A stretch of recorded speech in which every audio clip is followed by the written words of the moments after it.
Hello guys, good afternoon. So, welcome back to my YouTube channel. So, this is Esther again for today's video guys. So, kailangan nating bumili ng Pepsi.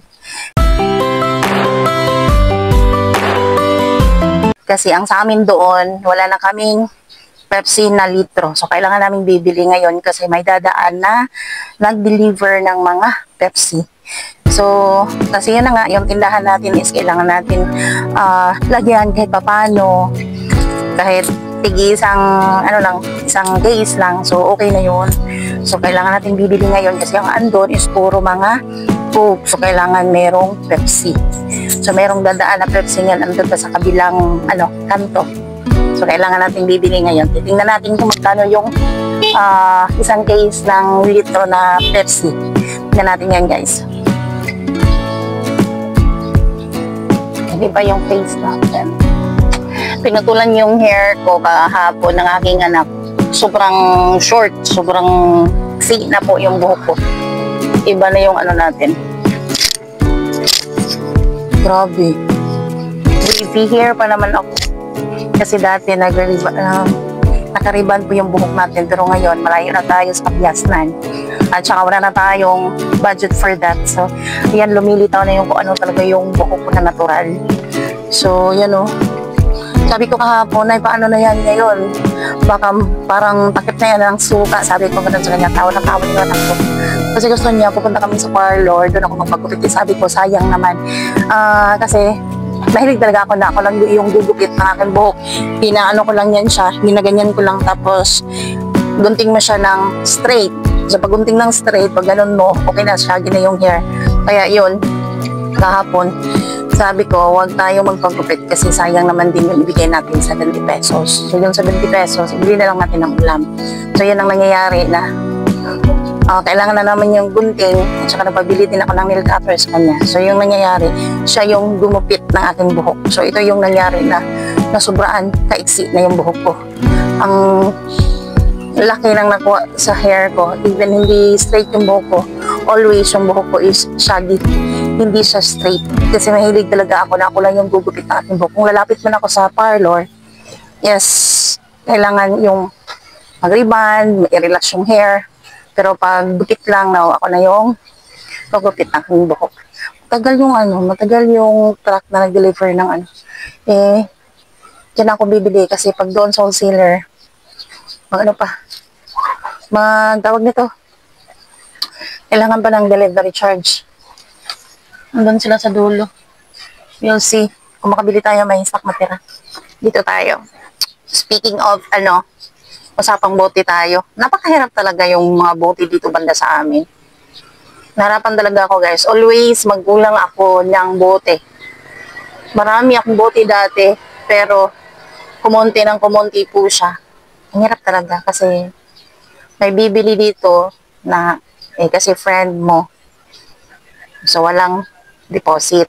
Kasi sabihin na, tomorrow na lang isa uli, idaan lang namin, ganyan. So, ito yung nangyayari ngayon guys, na kumonti ng kumonti yung bote namin. Nag-deposit ako, hanggang, sabi ko marami na. Ngayon naman, kukunti ng kukunti yung natira. Ay, naku, ang hirap talaga, Tapos, meron pang problema dito na, kasi dapat sana is, okay lang sana, pag ikaw lang ang isang tindahan, wala kang kasamang tindahan, pwede kukunin mo yung mga bote lahat doon, kung sino yung bumibili ng mga soft drinks. Pwede mo yun kunin lahat. Once na ikaw lang dito na tindahan. Pero pag may kasama, hindi dapat kunin lahat. Kasi isipin naman natin na meron na tayong kasamang tindahan, hindi lang isa ang tindahan. So, dalawa. Dapat hindi ubusin kukunin yung mga bote na andun sa isang location. Kasi isipin natin na baka may bumili doon sa kabila at may bote sila dito. Hindi pwede natin kunin. Dapat sana ganyan ang setup ng mind. Pero mali. Mali dito guys. Pero isipin natin na mahirap na magkagulo ng dahilan sa bote. So, much better to be silent na lang po. Pero yun lang ang problema. Nagka-problema talaga ako sa mga bote. Sa mga soft drinks. Kasi dahan-dahang nawala yung mga bote. At saka may time din na tinarayan ko yung isang tao. Kasi sabi ko, lahat kailangan may deposit na para pantay yung lahat. Sabi kong ganon. Kasi meron silang kasama, dalawang kasama nila, hindi sinauli yung bote. How many times na yun? Hindi masauli yung bote dito kasi pag ano daw nila, wala na yung mga bote. Alam nga naman hindi mawala yung mga bote. Merong taong may mga ano na kumukuha doon sa kanila. Hindi iniisip na meron silang kasamang tindahan, hindi lang sila. Hindi nag-iisip na baka may bumili dito sa amin. Baka may bumili dito sa amin, baka meron kaming ano doon, bote doon. Inubos lahat, kinukuha yung lahat na bote. Kaya yun, kaya sabi ko, ay naku, Diyos mayo. Kung sino pa yung may pinag-aralan. At yun pa din sila, ang very close, ang mind. Kaya sabi ko, mag-silent sila kasi gulo. Kaso lang, medyo ako nahirapan. Palagi na lang problema yung bote dito. Yung sa Davao pa ako, wala akong problema sa bote, guys. Dito lang ako nagka-problema. Hindi masyado problema yung bote doon sa Davao. Dito, grabe. Ay, naku, ang hirap talaga. Tapos, iba pa naman dito, pag kulang yung bote mo, pag hindi kompleto yung bote mo, hindi pwede mag-deposit sa kanila. Hindi pwede mag-deposit. Kaya ang hirap. Kung kulang yung bote mo, wala talaga. Hindi ka makabili. So, yun. Nandito na sila guys. Sana dadaan sila dito kasi kailangan kong bibili ng isang case lang po. Ay, parang hindi yan sila dito sa amin. Sila ba yan? Ay, sila. Pila ganito yung isa kalitro? 200? Ay, 374? Wait lang. So, ayun, tapos na. Nakabili po tayo. So, 549 daw lahat. Kung gagamitin ko yung, akala ko 200 plus lang yun. 300 plus pala kasi litro pala yun. Kasyong, ay, naku. So, yun na, may iniwan dyan yung brother-in-law ko na 1,000. Bukas pa naman kami magbayad ng kuryente. Ginamit ko yung 1,000. Kasi yung pera ko doon, kasi kung kukunin ko lahat yung pera doon, lahat ng mga coins magamit. Kaya sabi ko, gamitin ko muna itong 1,000. Isip ko, dapat magbili pa ako ng mga maliliit na mga plastic na Pepsi.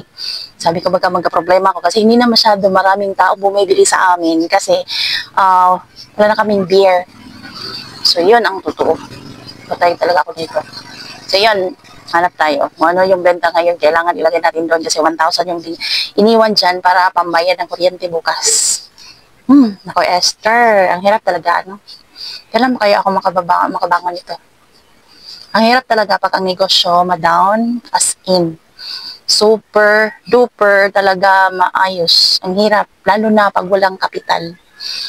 Pag walang talagang kapital, lalo na bukas, problema, masyado, wala akong pambayad sa kuryente, guys. Hirap. Ay, nako, Diyos mayo. Ano kasi? 3.6 yung kuryente namin bukas, guys. 3.6. Nako po.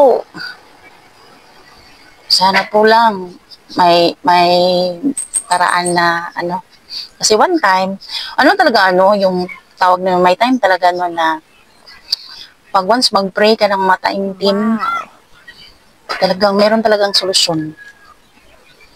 Ay, uy, ano na tayo? Lobat yung CP ko, guys. Lobat na. So, ito lang yung natin, titingnan natin. Kasi sabi ko, pwede ba half Mountain Dew, half Pepsi? Kasi merong naghahanap ng mga Mountain Dew. Kaya, ayun. So, thankful kasi pumayag din sila. Half yung Mountain Dew na maliit, yung 8 ounce. Pinagyan po ako. Ay, naku. Pero every Tuesday may yan sila dadaan dito at saka Friday or sa Friday at saka Tuesday. So, ayan. Meron na tayong Pepsi.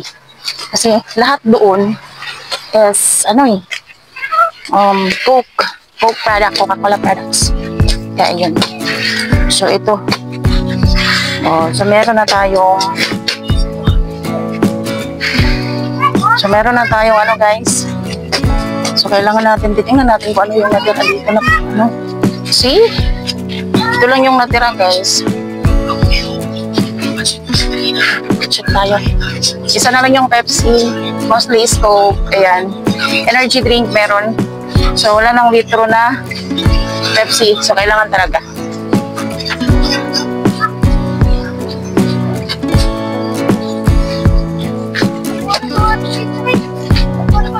So, kailangan na natin mag-refill.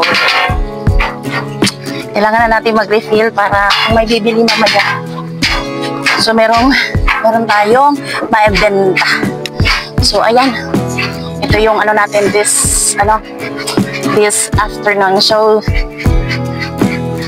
2 o'clock in the afternoon na. So, 3 o'clock is ano na siya, snack break. So, kailangan natin mapalamig. So, hanggang dito na siguro, guys. So, thank you so much, everyone. So, thank you so much sa ating mga new viewers, sa ating mga silent viewers, sa ating mga subscribers. Thank you so much sa ating mga kasari dyan. Happy selling and good luck sa ating mga negosyo. And thank you so much sa ating sa lahat ng mga friend natin dito sa YT. Thank you so much and shout out sa ating lahat, guys. Hanggang dito lang siguro, guys. So see you to my next vlog and bye bye. See you soon. Bye bye.